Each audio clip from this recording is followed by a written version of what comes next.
Hi everyone, welcome back to another video in Java Full Stack Developer series. Today we are diving into I/O streams in Java. So I/O streams are all about reading and writing data in different formats.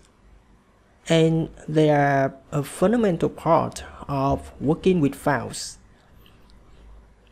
We will explore four types of streams. There are byte streams, object streams, character streams, and buffer stream. And this video I'll show you how to use one by one with easy to follow examples. So let's get started. First, let's talk about the byte stream. Okay, the byte stream. In Java, there's no any class named byte stream. So in Java, we can use the file input stream to work with byte streams. Okay, so let's do an example for the file input streams. In this example, I will create a file input stream instance. File input stream like this, and for the parameter of the constructor, I will put a path to the file that we will read. Alright, as you can see here, we have an error that this constructor will throw a file not found exception, so we must wrap this by a try-catch block. Alright, and yeah, I will show you another syntax of using try-catch block. Okay, you can in some normal case you would use the try-catch block right like this, right like this, but in this situation, to make the code is shorter, we can use this format try, and we put this code inside parentheses like this. And if the try successfully, if the try is success, it will go to the body block of try, and if not, we go to the catch block like this. Okay, here we can put the I/O exception like this. So now we will create a file to read, right? In the data folder, you will create. Okay, we can use the data rename file. Yeah, okay. And in here, I will put something, maybe a message. The file will have any data. If you want, you can it can be include some number, include character, into some specific symbol like this. Okay, because we normally use the byte stream to read some file like image, like sound, or like the data file. But in this example, I must show you something can help us to understand the data that we read. Okay. Alright, so we can put a data name like J is working on this tutorial. Okay, and you can close this. And in here, when the file stream was created successfully, we can use the this instance, and we need to create a variable to catch the data, and we use a while loop like this. Okay, before I use the while loop, I need to show you the method that we can use to read the data. So we use FIS, file an input stream, and you call the method read. Okay, this method will return you a byte data on the point you are reading, and then it will for example, the first time you create a file input stream, and the first time you read, it will read the first byte from the beginning of the file like this, and then the pointer of the file input stream will go to the next like this, and then you can read the next character, and so on.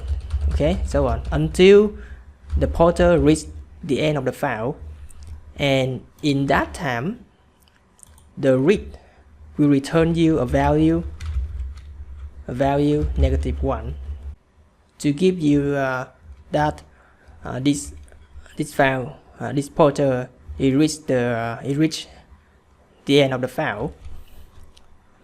All right, so we can create a data. We can assign the value of this function to the data, and we also use this express to check if it's not -1. That means the file, okay, the pointer of file input stream is not reached the end. So we can use a while for this condition to read all the file before it's reached the end. Okay, so I think you can get some confusion of this expression, but let me explain. This expression does two things. One is read the data and assign the data to the data variable, and then it will compare the data with the value -1 to check whether it reached the end of the file. If it not equal -1, we can print the data to the console. Alright, let's run it to see the result in the console.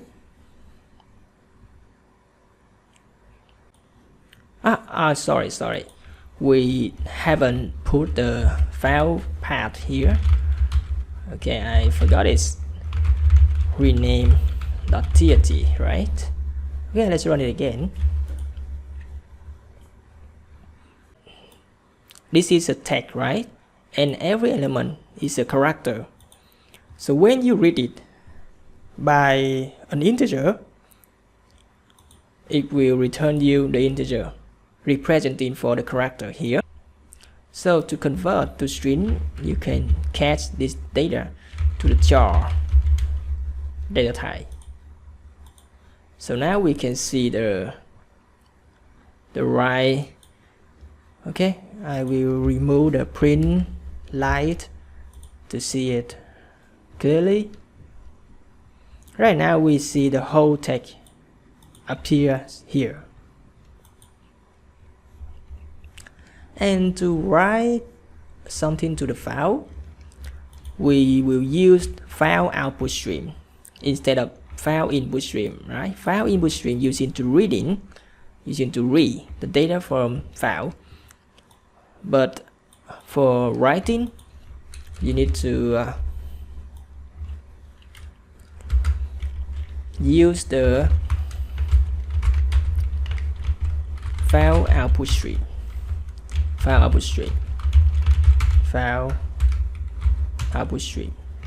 and put the data rename name.txt.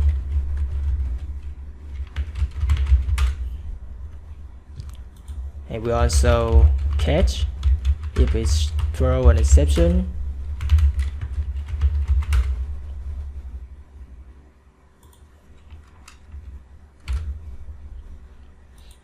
And in here we will create the data that need to write in the file, the content, the hello j, right? And then we will use the file output stream instead and use the method write. In here, because you are working on a byte stream, right? So you need to write byte. You can see in the you can see the parameter of this method is an array of byte. So to write this content, you need to convert this content to a list of bytes. So you can use the method get byte like this to convert it to a list of bytes like this. And let's run it to see. Alright, let's check the file. Now we can see the text hello j is in the data rename txt file. Now we will next to object stream. So object streams are used for reading and writing objects, right? Not the byte, okay? Reading and writing objects. This requires your class to implement the serializable interface.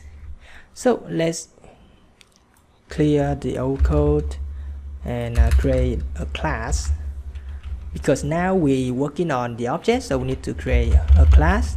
For example, the person class. This class will must implement the serializable interface, and in this class we will have an attribute name and an attribute age, have a constructor get the name and the age, and inside of the constructor I will assign the attribute name by the parameter name and the age by the value of age.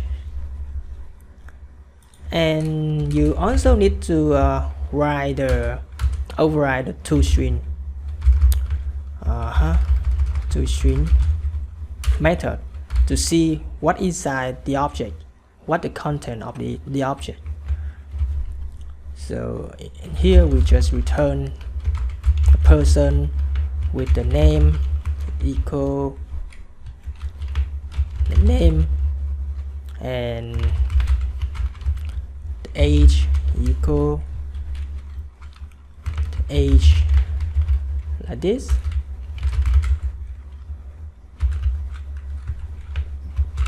Okay, and now to working with the object stream, you will use the object output stream.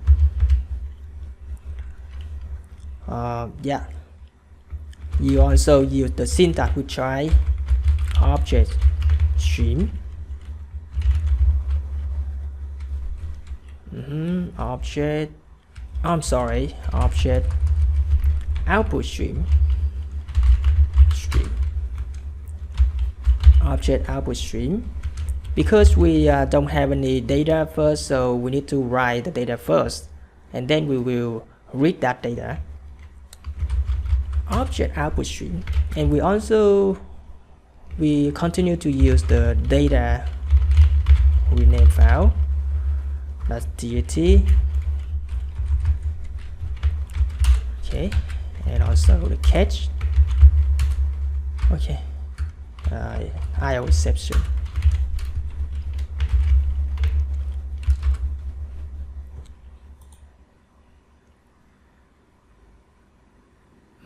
This, but now you can see the parameter of this constructor is an output stream, not a string for the path.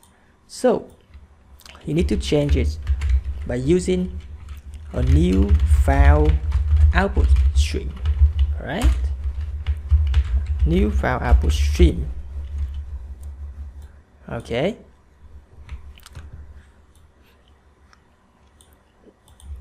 And inside this, we will use the method write object, and we will put a person object, person name J and age is 32, like this. Okay, new person. All right, let's run it. Okay, we check the file. All right, because now you write an object, so there are some weird characters in the file. It's in normal. Okay, it's normal. And when you read this data again, it will show you the correct information. All right, now we will change it. Now we will use the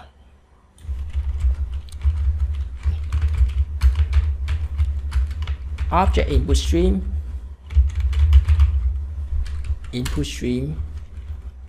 object input stream, new object input stream, and also new file input stream, and put the path of the data, new file, and in here in the body also put the exception to catch it,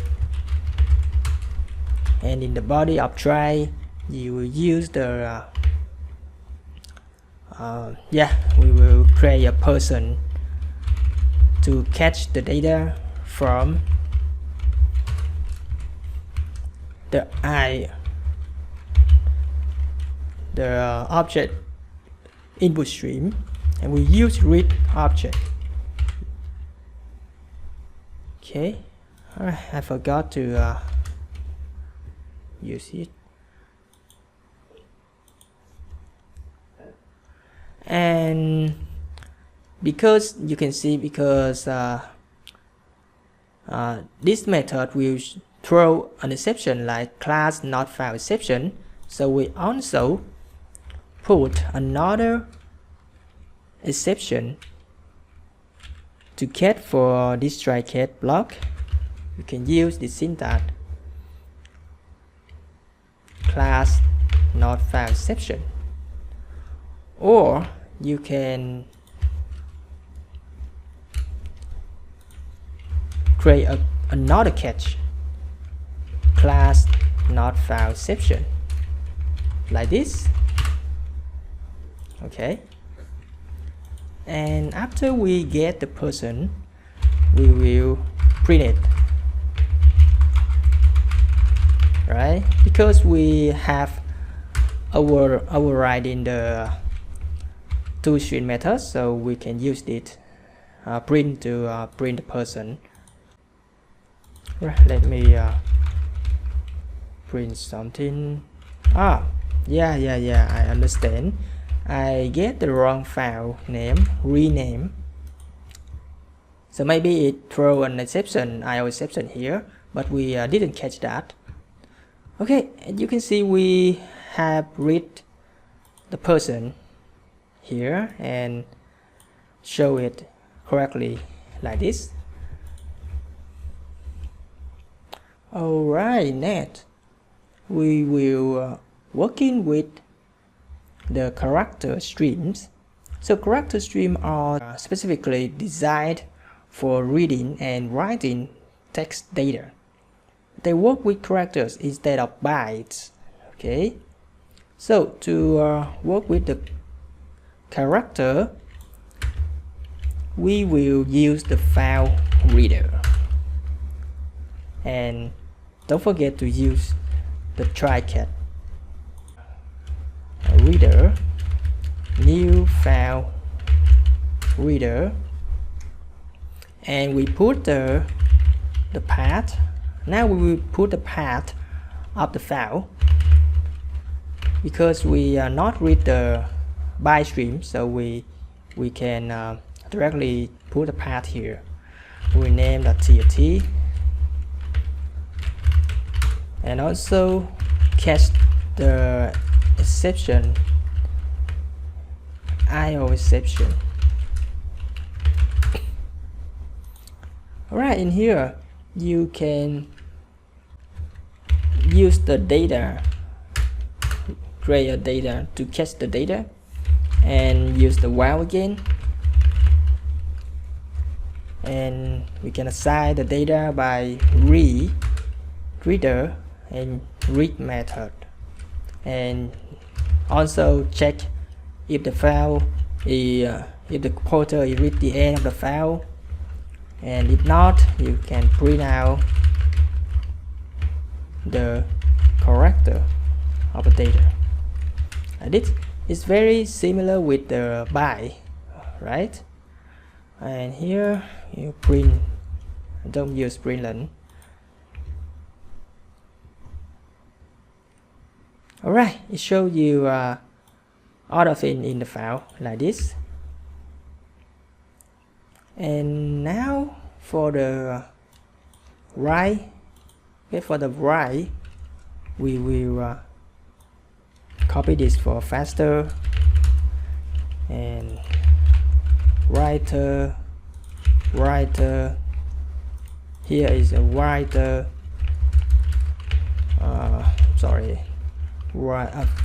file writer, here is also file writer. And for the writer, we will create a content, right? We write a content for this file. This is an example of character string, right? And after we write the content, we will read it to show it again. So now let's see. Alright, the content was wrote in the file like this. And the last one is the buffered streams. Buffered streams speed up I/O operations by buffering data in memory. They are great when you're working with large files or repetitive reads and writes. So for example, we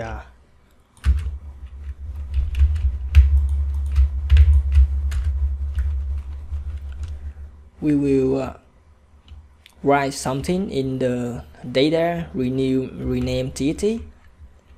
We also use a try, and we use the buffered writer, new buffered writer. And this buffered writer will use an object, file stream, file writer, and this will put the file path data rename TT, and this method also throw exception for the IO exception like this. And in the body of try, we can use the byte buffered writer to write something like sample for buffered streams. And after write this line, you can continue to write. Okay, you can understand that you when you work with other streams we have learned before, we cannot write more. You just write or read just once, right? But this case you can do the method write many times. So you can write the content step by step in a very easy way. Okay. After you write the first line, you will create a new line. This method will break the line, so you can write on another line like this. Now you write the new line. This is the second line. Second line, right? And okay, you can run it.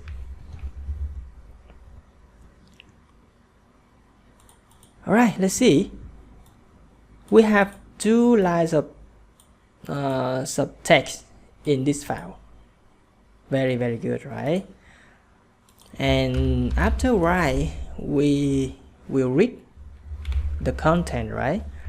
Also, we will try to use the buffered. Now we use buffered reader.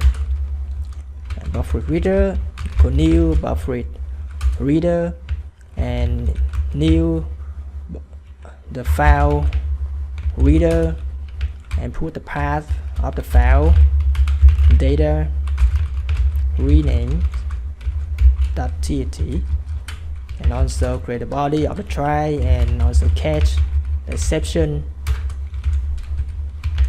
And inside the body of try, we will create a variable named named line to catch the data from the method read line.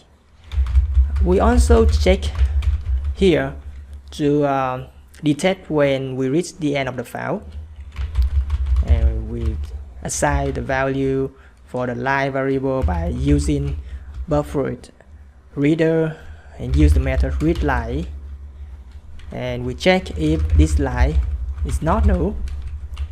It means that you didn't reach the end of the line, the end of the file.